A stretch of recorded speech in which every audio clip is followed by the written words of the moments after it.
తమ డివిజన్ లో పెండింగ్ పనులు పూర్తి చేయాలని కోరుతూ పెద్దపల్లి జిల్లా రామగుండం కార్పొరేషన్ 48వ డివిజన్ కు చెందిన మేకల అబ్బాస్ యాదవ్ అనే యువకుడు నిరాహార దీక్ష చేపట్టాడు।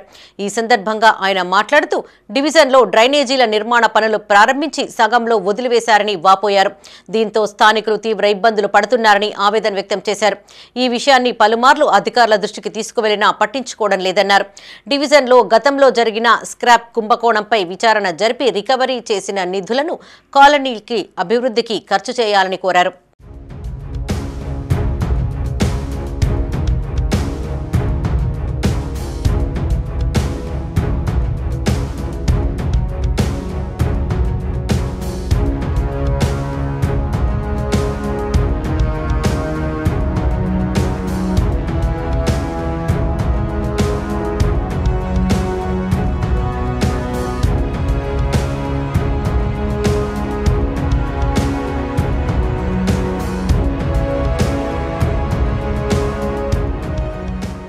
అలాగే మా 48వ డివిజన్లో మీ అందరికీ తెలుసు గత 3-4 సంవత్సరాల కింద భారీ స్క్రాప్ కుంభకోణం జరిగిందని చెప్పేసి ఆ స్క్రాప్ కుంభకోణం కూడా త్వరగా పరిష్కరించి ఆ నిధులు ఏవైతే ఉన్నాయో మా డివిజన్ అభివృద్ధి కోసం వాడాలని చెప్పేసి మా యొక్క డిమాండ్ వాడాల తరపున కానీ ప్రజల తరపున కానీ ఇంకా డివిజన్లో అనేక ప్రాబ్లం రోడ్డు కానీ నిన్న ఒక పిల్లాడు కింద పడిండు ఆయన హ్యాండ్ ఫ్రాక్చర్ అయింది।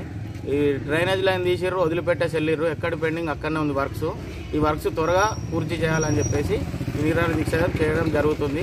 ఇది ఈ రోజు నిరాహార దీక్షనే కానీ రేపు ముందుగా ఆమరణ నిరాహార దీక్ష చేసేందుకు కూడా మేము వెనుకడుగు వేయమని చెప్పేసి సభాముఖంగా తెలియజేస్తూ గౌరవ ఎమ్మెల్యే గారు కానీ జిల్లా